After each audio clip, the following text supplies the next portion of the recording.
হর হর মহাদেব। দীর্ঘ 15 ঘন্টা আগে জার্নি শুরু করেছিলাম মহাদেবের দর্শনের উদ্দেশ্যে। সেই যাত্রা আমাদের সবে সম্পূর্ণ হলো কিছুক্ষণ আগেই। অমরনাথের পবিত্র কুয়া আমার পিছনে দেখা যাচ্ছে, দর্শন করে বেরিয়ে আসলাম। আমি এখান থেকে একটু জুম করে দেখানোর চেষ্টা করছি, কেননা ওখানে মোবাইল কিংবা ক্যামেরা কিছুই অ্যালাউ করে না। এই হচ্ছে পবিত্র গুহা, আর একটু জুম করলে এই যে এই ভিতর দিয়ে পুরো একদম মহাদেবের দর্শন আমরা করে আসলাম। আর অমরনাথ যাত্রার সামগ্রিক তথ্যগুলো একটা আলোচনার মাধ্যমে আপনাদের সঙ্গে তুলে ধরার চেষ্টা করলাম। আর সামগ্রিক ঘোরার অভিজ্ঞতার ভিডিও আমি কিছুদিন পর আপলোড করব। আমরা দুদিন আগে অমরনাথ যাত্রা করেছি। অমরনাথ যাত্রা করে এখন আমরা কার্গিল দ্রাসটা দেখতে এসেছি। অমরনাথ যাত্রার সমস্ত তথ্য আমি তুলে ধরেছি আমার ব্লগে, কিন্তু আমাদের ট্যুর প্রোগ্রামটা একটু লম্বা, 10-15 দিন পরে আমরা বাড়ি যাব। তো আমরা ঠিক করলাম আজকে আমি আছি দ্রাসে। দ্রাস থেকে অমরনাথ যাত্রার কিছু অভিজ্ঞতা আমাদের যেগুলো হয়েছে সেগুলো একটু শেয়ার করব, কেননা আপনারা যারা নেক্সট কিছুদিনের মধ্যে অমরনাথ যাত্রা করবেন তাদের কিছু ইনফরমেশান পেলে হয়তো বা মানে সুবিধা হবে। তো এই প্রসঙ্গে একটা কথা প্রথমেই বলে রাখি, আপনারা প্রত্যেকেই অমরনাথ যাত্রা শুরু করার আগে যে যাত্রা পারমিট করেছেন সেই পারমিট দিয়ে আগে RFID কার্ডটা তুলে নেবেন। আমরা বালটাল থেকে যাত্রা শুরু করেছিলাম, আমরা প্রথমে এসে RFID কার্ড তুলে নিলাম। RFID কার্ড তুলতে আধার কার্ড লাগছে আর আপনার পারমিট লাগছে, আপনার ফিঙ্গারপ্রিন্ট নেবে, তারপর আপনার RFID কার্ড দেবে। তার মানে ধরুন যদি আপনারা গ্রুপে 10-15 জন থাকেন, প্রত্যেকের যেতে হবে। এমনটা নয় যে একজন সবার RFID কার্ড করিয়ে নিয়ে আসবে, এমনটা হয় না। প্রত্যেককে যেতে হবে, ফিঙ্গারপ্রিন্ট দিতে হবে, বায়োমেট্রিক দিতে হবে, দেন আপনাকে RFID কার্ড দেবে। RFID কার্ড দিয়ে আমরা যেহেতু বালটাল হয়ে গেছিলাম, আমরা বালটালের অভিজ্ঞতাটা শেয়ার করব। না, RFID কার্ডটা প্রত্যেকটা জায়গায় পেয়ে যাবে, পেহেলগাম হোক, জম্মু হোক। হ্যাঁ, RFID কার্ড আপনি জম্মু স্টেশনের বাইরেও পাবেন, ভগবতী নগরেও পাবেন, আবার বালটাল এসেও পাবেন। আমরা বালটাল থেকে নিয়েছিলাম। তো এবার হচ্ছে RFID কার্ড নেওয়ার পর আপনাকে নেক্সট দিন যাত্রা শুরু করতে হবে। ধরুন আপনার যাত্রা যেদিন আছে তার একদিন আগে আপনি RFID কার্ড নিয়ে নিলেন, তারপর আপনি যাত্রা শুরু করবেন নেক্সট দিন। বালটাল থেকে যাত্রা শুরু করতে গেলে আপনাকে যেতে হবে ডোমেল গেট। ডোমেল গেট হচ্ছে আপনার অ্যাক্সেস পয়েন্ট গেট, যেখান থেকে আপনাকে RFID কার্ড এবং আপনার যাত্রার যে পরিচি আছে তার এক কপি রেখে দিয়ে আপনাকে ওখানে এন্ট্রি দেবে। এইবার হচ্ছে RFID কার্ড যে সেন্টার আছে সেখান থেকে ডোমেল গেটের ডিস্টেন্স হচ্ছে 3 কিলোমিটার। আপনারা চেষ্টা করবেন ডোমেল গেটে যতটা কাছাকাছি আপনারা থাকতে পারেন থাকবেন, কেননা নেক্সট ডেতে আপনারা যখন হাঁটা শুরু করবেন তাহলে আপনার ওই 3 কিলোমিটার রাস্তা কম হয়ে থাকবে। এইবার আসি ডোমেল গেট সম্পর্কে। ডোমেল গেট আপনার ভোর 4টে থেকে শুরু করে সকাল 10টা পর্যন্ত খোলা থাকে।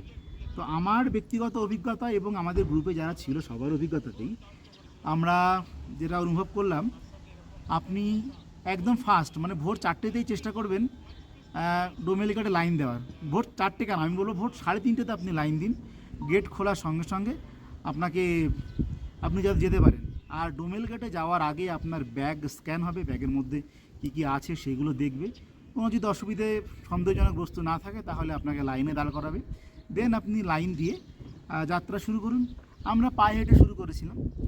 আপনারা যদি পায়ে হেঁটে শুরু করতে চান শুরু করবেন, আর যদি মনে করেন ঘোড়ায় যাবেন আপনি, তাহলে ঘোড়ায় যাওয়ার জন্য আপনাকে অমরনাথ এর অফিসিয়াল কাউন্টার থেকে আপনাকে পর্চি কাটাতে হবে, ঘোড়ার পর্চি কাটাতে হবে।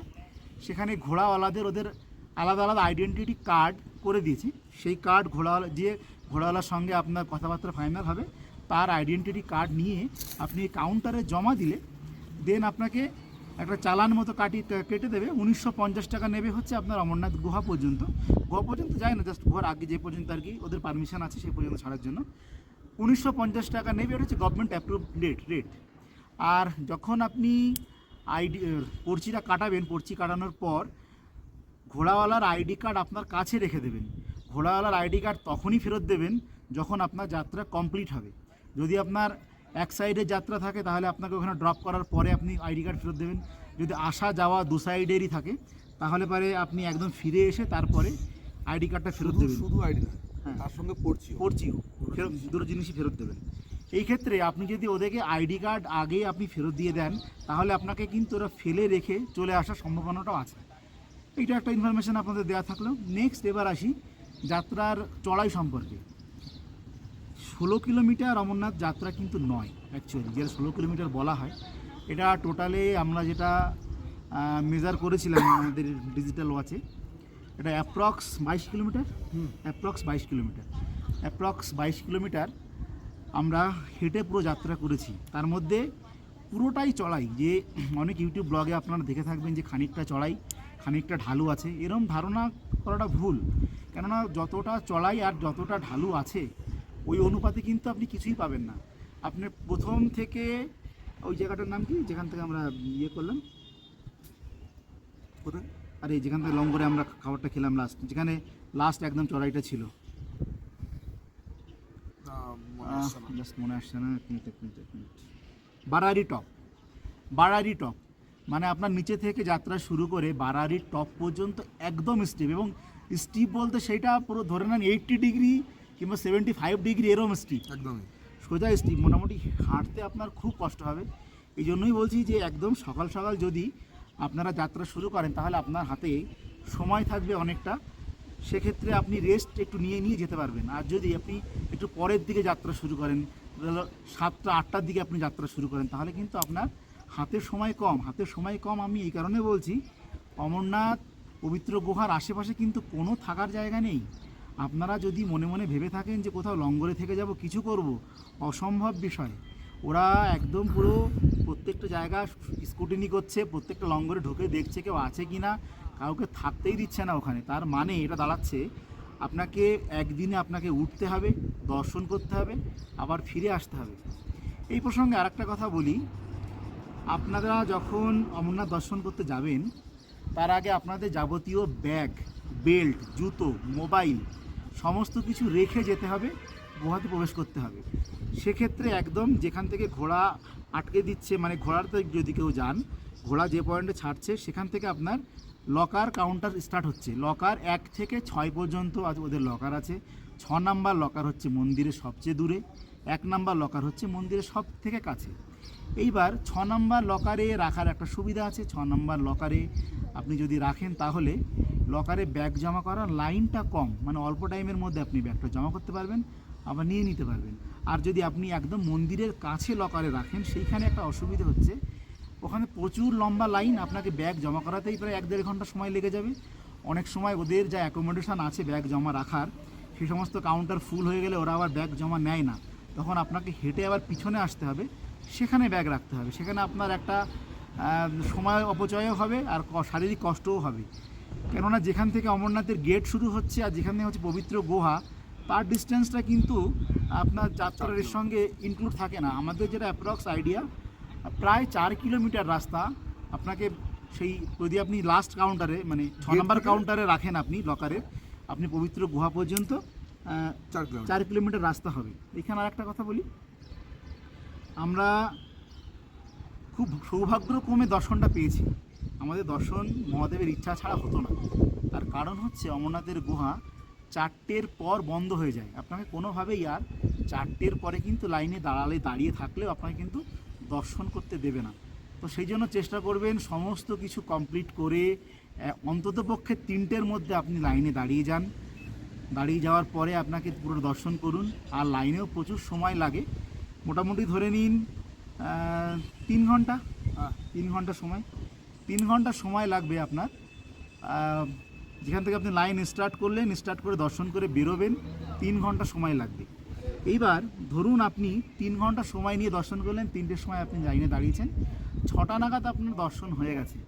এবার দর্শন করে আপনি বাইরের লঙ্গর থেকে খাওয়া দাওয়া করলেন, খাওয়া দাওয়া করে কিন্তু এবার আপনাকে ফেরত যেতে হবে। এইখানে আমাদের সাথে একটা স্ক্যাম হয়ে গেছে। কেমন স্ক্যাম একটু বলি আপনাদের। আমরা পুরোটা হেঁটে এসেছিলাম, হেঁটে আসার পর আমাদের শারীরিক দুর্বলতার কারণে এবং রাত হয়ে যাওয়ার কারণে আমরা সিদ্ধান্ত করেছিলাম যে আমরা ফেরাটা হেঁটে ফিরবো। এবার ফেরাটা আমরা ঘোড়ায় ফিরবো, হেঁটে ফিরবো না, আমরা ফেরাটা ঘোড়ায় ফিরবো।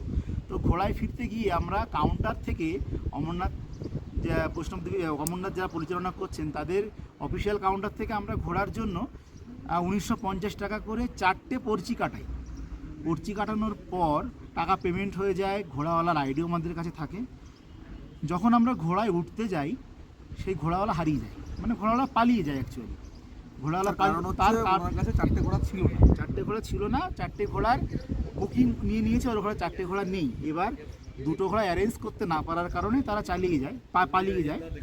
এইবার সমস্যাটা দাঁড়ায়, প্রচুর লোক ঘোড়া নিয়ে নিচে আসার চেষ্টা করছে। যারা পেহেলগাঁও যাবে তারা পেহেলগাঁওয়ের দিকে যাচ্ছে, যারা বালটালে আসবে তারা বালটালের দিকে যাচ্ছে।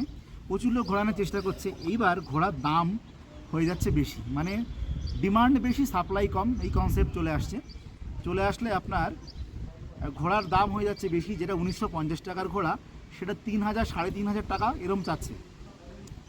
তো লাস্ট অবধি আমরা 3000 টাকাতেও ঘোড়া বুক করতে রাজি ছিলাম, কিন্তু সেখানেও পেলাম না। ওরা যখন দেখলো এরা বিপদে পড়ে গেছে, সন্ধ্যা আরও হয়ে গেছে, তখন ঘোড়ার দাম পার ঘোড়া আমাদের কাছ থেকে 4,500 টাকা করে ডিমান্ড করতে থাকলো। আর এদিকে ওখানকার যারা দায়িত্ব আছেন তারা বলছে চলে যান, দাঁড়াতে দিচ্ছে না। এবং সন্ধ্যা হয়ে যাচ্ছে, মাইকে বারে বারে অ্যানাউন্স করছে আপনারা দাঁড়িয়ে যেখানে আছেন ঘোড়ার স্ট্যান্ড থেকে বেরিয়ে যান, নাহলে কিন্তু আমরা ফোর্স নিয়ে পুরো লাঠিচার্জ করে জায়গাটা ফাঁকা করে দেবো। এই সমস্ত বিষয়গুলো ঘটছে। তখন এক প্রকার বাধ্য হয়ে আমরা হাঁটা শুরু করলাম। শারীরিক ক্ষমতা কারোরই সেরম ছিল না যে পুরো রাস্তাটা হেঁটে আসতে পারবো, কিন্তু বাধ্য হয়ে হাঁটা শুরু করলাম। এবার হাঁটা তো শুরু করলাম, এখানে আসলো নেক্সট বিপত্তি। অন্ধকার হয়ে গেছে রাস্তা, লাইট কিছু জ্বলছে, কিছু নিভে যাচ্ছে, কিছু জ্বলছে, মাঝে মধ্যে কারেন্ট চলে যাচ্ছে, অন্ধকার রাস্তা। ম্যাক্সিমাম যারা যাত্রী ছিল বেরিয়ে গেছে। আমরা ঘোড়া দরাদরি করতে করতে একটু লেট হয়ে গেছে। যারা আগে থেকেই ঠিক করে নিয়েছে হেঁটে যাব, তারা আগে থেকেই হেঁটে যাওয়া শুরু করে অনেকটা রাস্তা চলে গেছে। যারা ঘোড়ায় যাব তারা চলে গেছে। এবার আমরা পড়ে গেছি পিছনের দিকে। তো এবার আমরা যাত্রা শুরু করলাম হেঁটে। কিছুক্ষণ চলার পর ওখান থেকে এনডিআরএফের টিম আসলো। টিম এসে আমাদের বললো যে আপনারা একসাথে ঝুন্ড বানাকে চলো। বললাম কেন? বলছে এখানে রাত্রে ভল্লুক বের হয়। সেটা শুনে তো আমাদের সকলের ভয় হয়ে গেল। এবং ওখানে যাওয়ার পথে কালীমাতা টেম্পেলে ওঠা পর্যন্ত প্রচণ্ড চড়াই, প্রচুর স্টিপ রাস্তা। সে পর্যন্ত যেতে যেতে আমাদের প্রত্যেকেরই প্রায় শরীর একদম অসুস্থ হয়ে গেল। আমাদের মধ্যে একজন তো পুরো সাংঘাতিকভাবে অসুস্থ হলো, তাকে অক্সিজেন দেওয়ার প্রয়োজন হলো। তাদের ইনস্ট্যান্ট ক্যান অক্সিজেন ছিল এনডিআরএফের কাছে, তারা অক্সিজেনের ব্যবস্থাটা করে দিল। তো এইবার আমরা তো যাচ্ছি, কোনো ঘোড়া পাচ্ছি না, হাঁটছি, এরম করে করে চলছে। আর পিছন থেকে এনডিআরএফের টিম কোথাও বসতে দিচ্ছে না, এগোন চলুন। এই করতে করতে রাত প্রায় 10:30 11টা হয়ে গেছে। শীত প্রচুর জাঁকিয়ে শীত পড়ছে, ঘোড়া একদমই নেই। এই করতে করতে আমরা অনেকটা জায়গা চলে এসেছি, প্রায় বারারি টপ পর্যন্ত হেঁটে চলে এসেছি। হেঁটে চলে আসার পরে আমরা একটা ঘোড়া পেয়েছি, মানে একজন ঘোড়াওয়ালাকে পেয়েছি, সে আমাদের বালটাল নিয়ে যাবে। তো তার সঙ্গে কথা হলো, সে রেটের ফাইনাল হলো, অনেক হাই রেটের রেট ফাইনাল হলো। হওয়ার পর ঘোড়া নিয়ে আসলো। নিয়ে আসার পর 3টে ঘোড়া আনার কথা ছিল, 3টে ঘোড়া এনেছে, একটা ঘোড়া অন্যজনকে দিয়ে দিয়েছে, আমাদের দুজনকে একটাতে বসিয়েছে। এবার আমরা তো রয়েছি 4 জনা। 4টে ঘোড়া আনার কথা ছিল, 4টে ঘোড়া আনার কথা ছিল, 4টে ঘোড়া এনেছে, একটা ঘোড়া দিয়ে দিয়েছে। এবার আমরা শর্ট হয়ে যাচ্ছি ঘোড়াতে। ঘোড়াওয়ালার সঙ্গে অসুবিধে হলো, তা হলো। এই করতে করতে আমরা খানিকটা এগিয়ে গেছি। আমাদের আরেকটু জায়গায় রয়েছে, মোটামুটি 10-15 মিটার আগে পরে এরম রয়েছে। তো করতে করতে হট করে পাহাড় থেকে কোথা থেকে সে বিরাট সাইজের একটা ভল্লুক, পুরো একদম ব্রাউন কালারের, ডিপ ব্রাউন কালারের, এসে পুরো দাঁড়িয়ে গেছে। তখন আমাদের মধ্যে একজন পুরো একা ছিল, আর ভল্লুক তার দিকে তাকাচ্ছে, এরকম চেয়ে তাকাচ্ছে, হালকা হালকা করে তার দিকে এগোচ্ছে। সে এক বিভৎস পরিস্থিতি। অন্ধকার ঘুটঘুটে রাস্তা, হালকা আলো জ্বলছে, শরীরে সামর্থ্য নেই দৌড়ানোর। এরকম পরিস্থিতিতে তখন আমরা চিৎকার শুরু করলাম। সাংঘাতিকভাবে চিৎকার শুরু করার পরে সাইডে সিআরপিএফের জওয়ান ছিল, তারা আসলো, এসে লাইট টাইট মারলো, হুইসেল দিল, লাঠি দিয়ে শব্দ করার পর চলে গেল। তো এখন সেইটা ভাবছি, যদি ওই মুহূর্তে সিআরপিএফের জওয়ানরা না আসতো, যদি কোনো কিছু হয়ে যেত, ওই টাইমে কোনো কিছু হয়ে যেতে পারতো। বোঝা যাচ্ছে, সে মানে একদম হিংস্রভাবে রাস্তার উপরে দাঁড়িয়ে ভল্লুক তাকাচ্ছে আর হালকা হালকা করে এগোচ্ছে। সে এক বিভৎস পরিস্থিতির সাক্ষী হতে হয়েছে। এই জন্যই যাত্রা আপনারা ভোর শুরু করুন, যাত্রা কমপ্লিট করে সন্ধ্যার মধ্যে আপনার গন্তব্যে আপনারা ফিরে যান, সেটা বালটাল হোক বা পঞ্চতরানি হোক।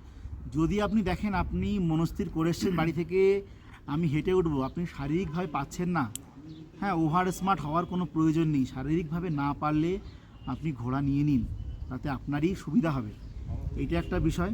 আর একটা বিষয় হচ্ছে, নেক্সট ওইভাবে ভল্লুক তাড়া করার পর আমরা কিছুতেই আর হেঁটে যেতে রাজি হইনি, এবং সেই পরিস্থিতিটা ওখানকার যারা সিআরপিএফের ছিল ওরাও দেখেছে বিষয়টা। তারপরে তারাও আর জোর করেনি, কেননা তারা জোর করছিল, জোর করে করে তাড়িয়ে নিচে নামানোর একটা ডিউটি ছিল, কারণ ওদের তাদের ডিউটিটা ছিল যে পুরো রাস্তাটা ক্লিয়ার করতে হবে, এরকম ডিউটি ছিল। নেক্সট ওরা কী করলো, আমাদের একটা মিলিটারি ক্যাম্পে রাখলো। ওই রাতটা মিলিটারি ক্যাম্পে থাকলাম, কম্বল টম্বলের ব্যবস্থা তারাই করে দিল, সুন্দরভাবে অ্যারেঞ্জমেন্ট করে থাকলাম।